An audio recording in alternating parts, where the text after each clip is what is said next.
Agora vamos tratar aqui, pessoal, da aplicação. Vamos tratar aqui da aplicação da lei processual penal. Doutores, vejam só.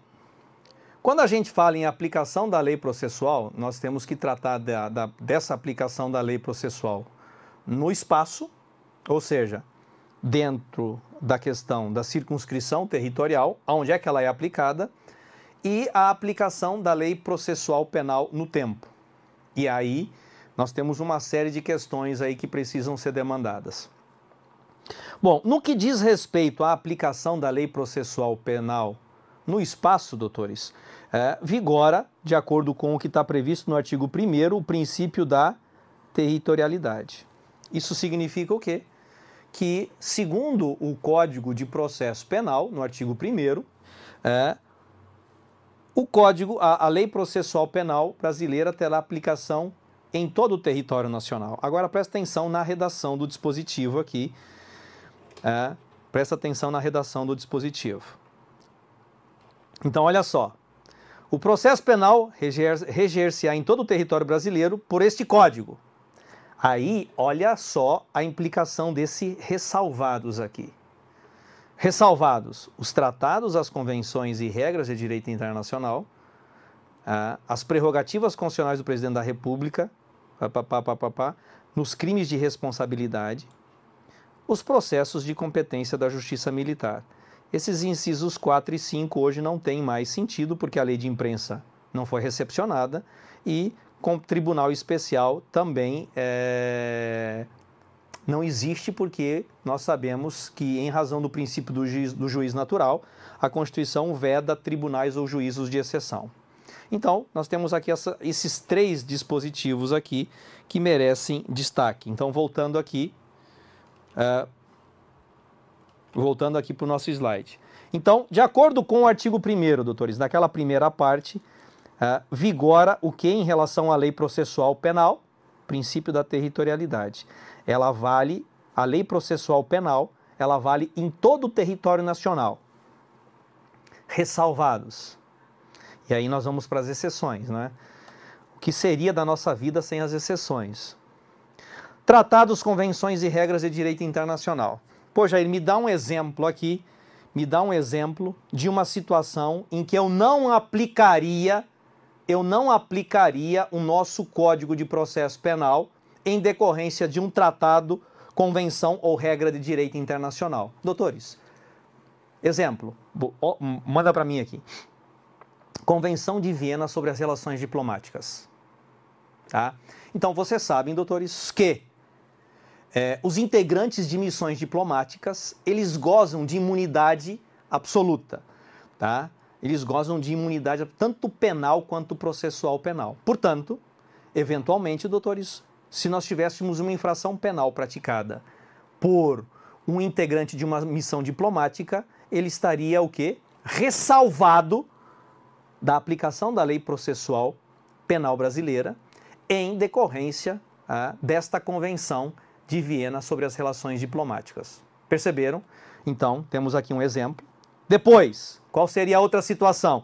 A jurisdição política. Então, vocês viram lá, pessoal, que o inciso 2, ele fala de crimes de responsabilidade. Pessoal,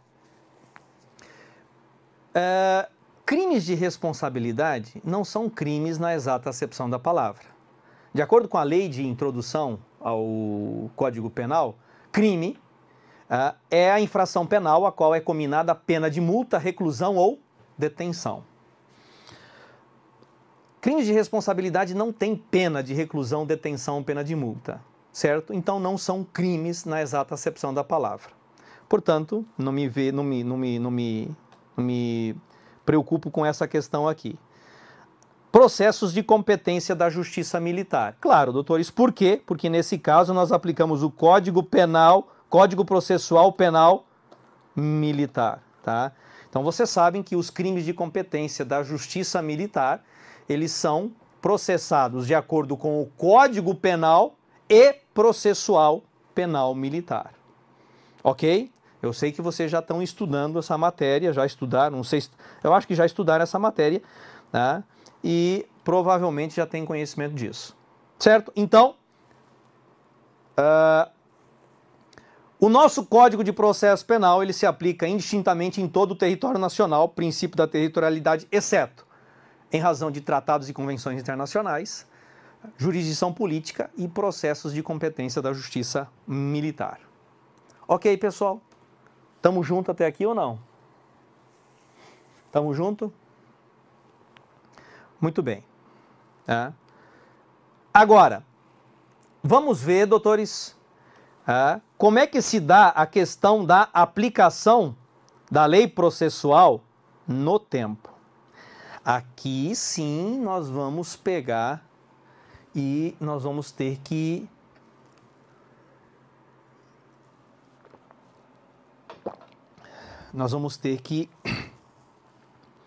demandar um pouquinho mais de tempo. Doutores, vejam só. A primeira coisa, quando a gente vai falar em aplicação da lei processual penal no tempo, nós temos que entender o seguinte, tá? Deixa eu pegar isso daqui. Nós precisamos entender o seguinte, que nós temos leis penais puras e nós temos leis processuais penais puras, certo? Leis penais, doutores, são aquelas leis que asseguram direitos e garantias, e as leis processuais regulamentam os procedimentos e a forma como os atos processuais são praticados. Muito bem. O nosso Código de Processo Penal, no artigo 2º, ele adotou o princípio da aplicação imediata. O que significa isso? É o tempo que rege o ato.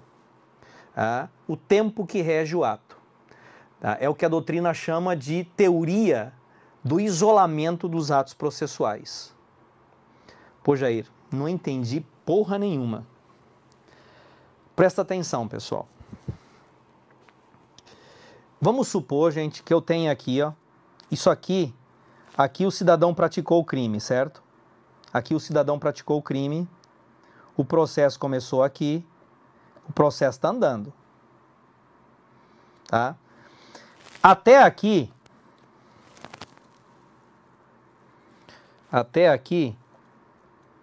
deixa eu mudar a cor aqui.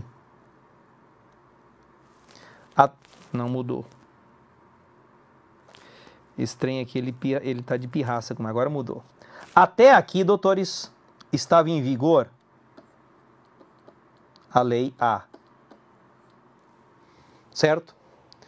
Muito bem. Então você está vendo que o processo aqui, ó, ele começou sobre a égide da lei A. Certo? Muito bem. Aqui nós temos um marco temporal. Por quê? Porque aqui mudou a legislação.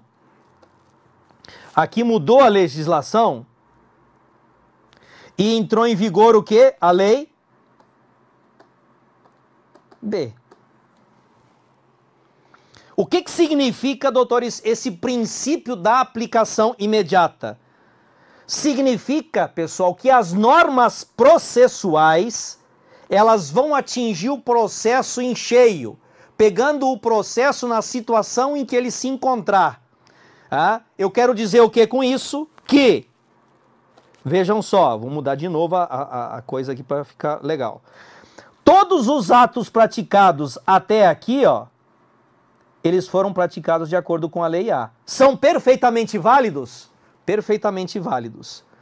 A partir daqui, os próximos atos que serão praticados no processo serão praticados de acordo com a lei B. Perfeitamente válido isso? Sim, doutores. Então, olha só. O que diz o artigo 2º?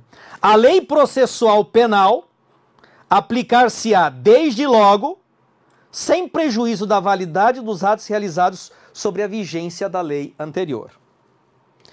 Certo? Então, mudou a regra do jogo, doutores? Mudou a regra do jogo no intervalo? Pronto, analogia perfeita, tá? Eu tenho determinada regra, doutores. A regra foi até o intervalo. No intervalo mudou a regra, o segundo tempo eu vou jogar de acordo com a regra nova. E o primeiro tempo? Não, o primeiro tempo valia a regra antiga. Perceberam? Então, por isso que a gente fala em isolamento dos atos processuais. Estes daqui, ó, de acordo com a lei A, estes daqui, de acordo com a lei B. Perceberam? Pô, Jair, mas e aquele papo de retroagir para beneficiar o réu? Não, doutores. Normas processuais puras, que são aquelas que regulamentam procedimentos, a forma dos atos processuais, tá? Não me interessa se ela é boa, se ela é ruim, se ela é péssima, se ela é horrível, se ela é excelente. Ela vai atingir o processo e vai pegar o processo na situação que se encontra. Aquilo que foi praticado de acordo com a lei anterior está válido, aquilo que você vai praticar daqui para frente de acordo com a lei nova, certo? Entenderam o que eu falei, doutores? Entenderam? Sim ou não? Me dá um feedback aí, pelo amor de Deus.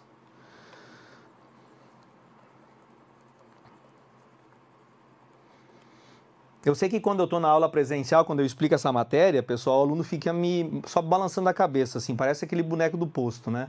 Ele só fica balançando a cabeça e aí você olha para ele assim e não acredita que ele tenha entendido, tá? Então eu estou perguntando para vocês porque aqui é diferente, tá? Aqui vocês estão com um foco aí bem mais complexo que é a aprovação no concurso. Eu quero saber se vocês entenderam isso.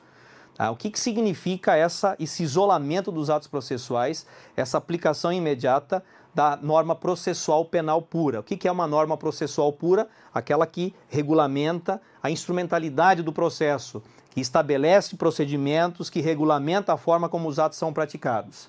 Tá? Beleza? Tá? Então já vi aí que o povo está entendendo. Muito bem, doutores. Então, quando eu tenho esta regra aqui, deixa eu voltar aqui para o meu preto. Esta regra aqui, então, isso que eu estou dizendo aqui, se aplica ao quê? A leis processuais penais puras. Tá? Leis processuais penais puras. Pessoal, se a vida fosse simples assim, oh meu Deus, como eu ia ser feliz.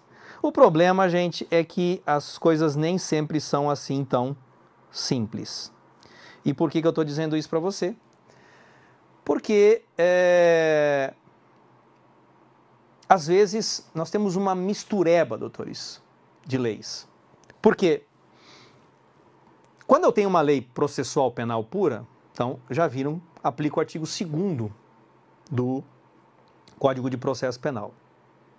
Poxa, você não falou da lei penal pura. Bom, na lei penal vocês já são doutores no assunto, né, meu filho? Quando eu tenho uma lei penal pura, o que acontece? Vocês sabem que a lei, ela retroage, a lei, de acordo com a lei de introdução às normas do direito brasileiro, a lei ela tem eficácia imediata e geral, tendo que respeitar o ato jurídico, o direito adquirido, o ato jurídico perfeito e a coisa julgada. Beleza. Portanto, a regra geral é de que a lei não retroage. No processo penal, a lei retroage para beneficiar o réu, e ela também pode ultragir para beneficiar o réu. Tá? Então, nós temos o princípio da retroatividade da lei mais benéfica que se aplica a uma norma penal. Tá? O que é uma norma penal? É aquela que assegura direitos e garantias. Beleza? Tá? Ok? Então, essa é a diferença básica. Agora, e se eu misturo as duas?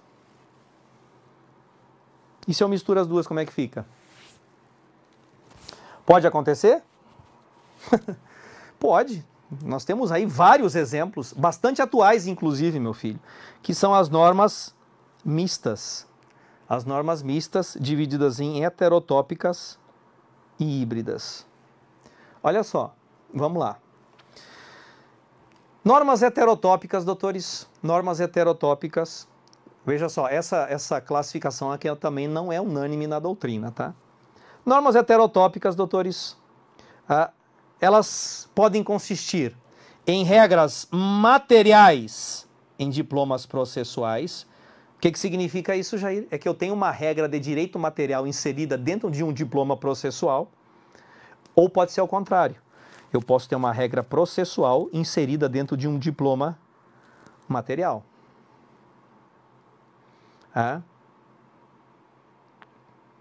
Beleza?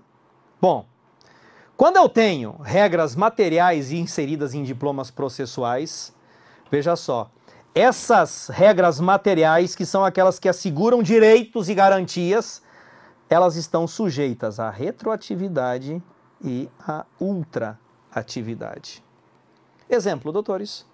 O direito do réu ser interrogado na presença do advogado. Veja só, está previsto onde? A previsão está no 185 do Código de Processo Penal. Tá? Só que tem um detalhe. Qual é o objetivo? Efetivar a garantia da ampla defesa, que é um direito material previsto na Constituição Federal. Certo? Então, esse direito de ser interrogado na presença do advogado, na verdade, ela é uma regra material inserida dentro de um diploma processual. Perceberam? Você tem que analisar o seguinte, a diferença entre uma regra processual e uma regra material, ela assegura direitos e garantias, então, apesar dela estar dentro do processo penal, ela é uma regra de direito material. Agora, eu tenho regras processuais inseridas em diplomas materiais. Eu não vou usar esse exemplo aqui, eu vou usar um exemplo mais fácil. Olha só, nessa situação, ocorre a aplicação imediata da lei em vigor, independente de ser ou não mais benéfica. Por quê? Porque ela é uma regra processual. Vou dar um exemplo para vocês. Doutores, visto o artigo 109 da Constituição Federal? Visto? Artigo 109 da Constituição Federal trata da competência da Justiça Federal, certo? Então diz lá, no artigo 109, compete à Justiça Federal processar e julgar, no inciso 4, os crimes políticos e aqueles crimes praticados em detrimento de bens e serviços da União, suas autarquias e empresas públicas, ressalvada a competência da Justiça Militar, tá? Não vem ao caso. Então significa que se eu tenho um crime praticado contra uma empresa pública, exemplo, Caixa Econômica Federal, é uma empresa pública. Então vamos supor o seguinte, presta atenção aqui. Vamos supor que o nosso processo aqui, eu tenho um processo, um crime praticado contra a Caixa Econômica. O processo está correndo onde? Perante a Justiça Federal. Certo? Está aqui, Chegou aqui, eles mudam a redação do inciso 4 do artigo 109, suprimindo empresas públicas. Ou seja, a partir de agora, as empresas públicas não integram mais o rol de competência da Justiça Federal. Doutores, o que acontece com esse processo? A norma atinge o processo em cheio e ele vai para onde? Ele vai para a Justiça Estadual. Perceberam? Pô, Jair, mas está na Constituição. Sim, doutores, o que acontece? Eu tenho uma regra processual inserida num diploma material. A Constituição é um diploma material. Perceberam? Então, isso são normas heterotópicas. Muito bem.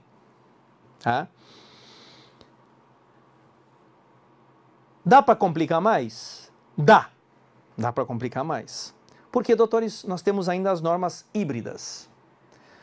O que são normas híbridas? Porque, olha só, pessoal, aqui, você está vendo aqui, eu tenho um artigo, então seria, digamos, um artigo ou um inciso de natureza processual num diploma material ou vice-versa. Pô, eu consigo isolar o artigo, eu consigo isolar um inciso, eu consigo isolar a linha, ok. Agora, pessoal, quando eu tenho uma norma que possui dois comandos, um de natureza processual e o outro de natureza material, o que você faz? Senta e chora? Não. Olha só, presta atenção aqui. Olha para mim. Eu tenho um artigo, e neste artigo eu tenho inserido dois comandos, um de natureza processual e um de natureza material. Poxa, isso é possível? Eu vou te dar um exemplo agora. Pega aí no seu Código de Processo Penal o artigo 366 do CPP. Pega aí, rapidinho. Pega aí rapidinho o seu Código de Processo Penal. Artigo 366 do CPP. Dá uma olhadinha nele. Você vai ver que esse artigo 366 ele diz o seguinte. Quando o réu for citado por edital, o que o juiz vai fazer? Ele tem 4 providências. Ele vai, vou anotar aqui, ele vai suspender o processo. Gente do céu, essa minha letra é muito horrível.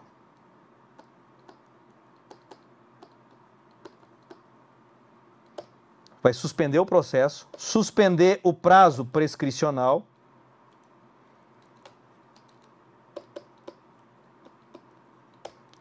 Ele vai determinar a produção antecipada de provas e decretar a prisão preventiva do réu. Não é isso que está dizendo aí o seu artigo 366? É.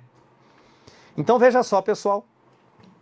Eu tenho 4 situações aí que estão previstas no artigo 366.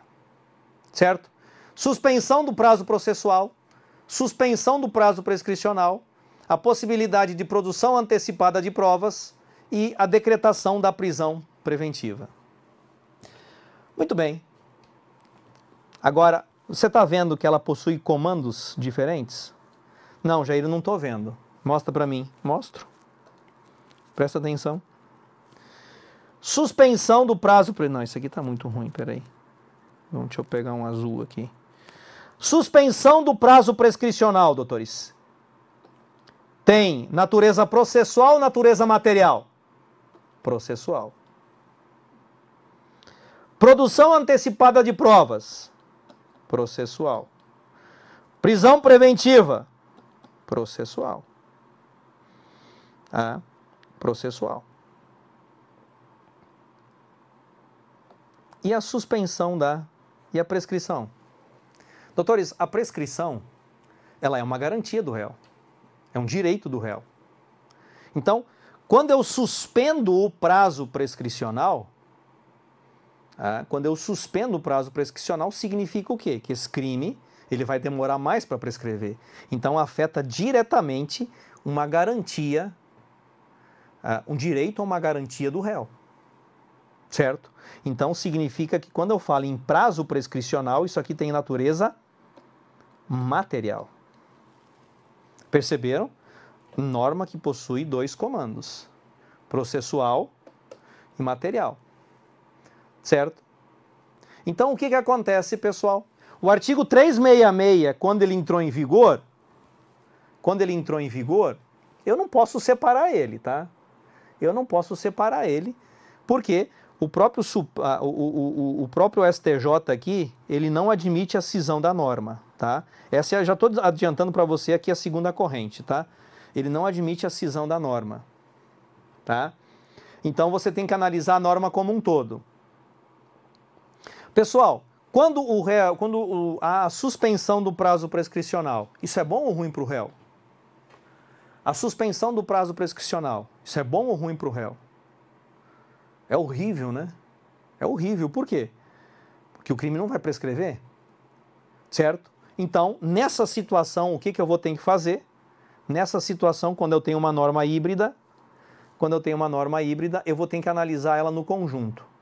Tá? Eu vou ter que analisar ela no conjunto, levando em consideração o que? Não a natureza instrumental da norma, mas a natureza material da norma. E a natureza material da norma me diz o quê? Que ela prejudica o réu. Logo, o artigo 366 como um todo, ele só vai poder produzir efeitos em relação aos processos que forem instaurados a partir da sua entrada em vigor. Ok? Se o 366 fosse mais benéfico, ele retroagiria e atingiria todos os processos em andamento. Porque quando eu tenho uma norma híbrida, eu tenho que levar em consideração o aspecto material da norma e analisar. É melhor ou pior para o réu? Se for pior, só vale daqui para frente. Se for melhor, retroage. Entenderam o que eu falei ou não? Sim, doutores?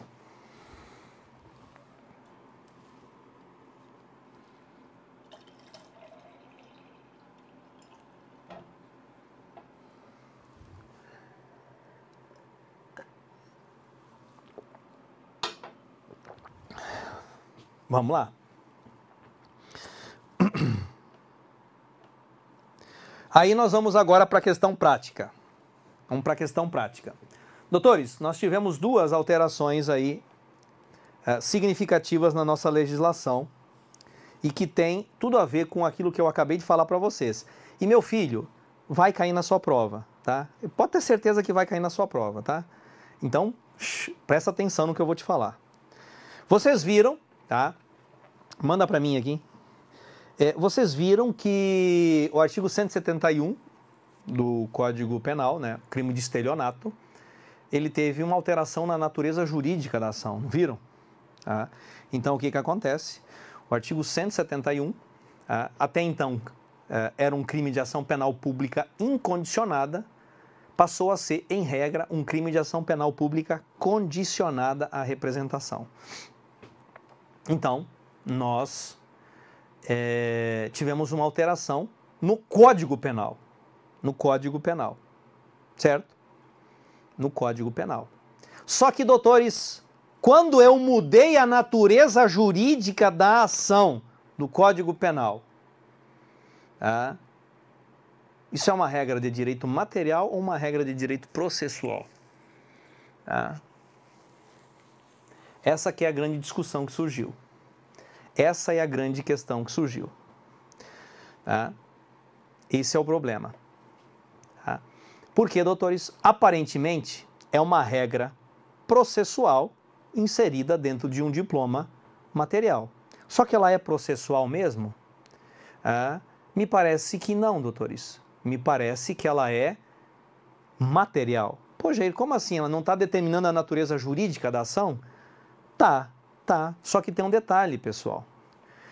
Quando eu mudo a natureza jurídica da ação, de ação penal pública incondicionada para pública condicionada à representação, ela está diretamente relacionada a uma causa extintiva da punibilidade, que é a decadência. Por quê? Porque eu estou inserindo ali um prazo decadencial de 6 meses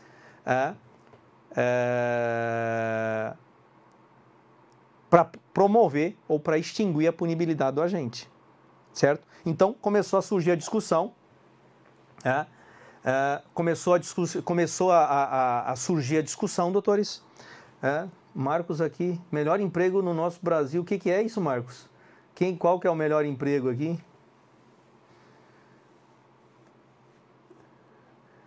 O delay aqui é grande, velho. Até chegar aqui demora.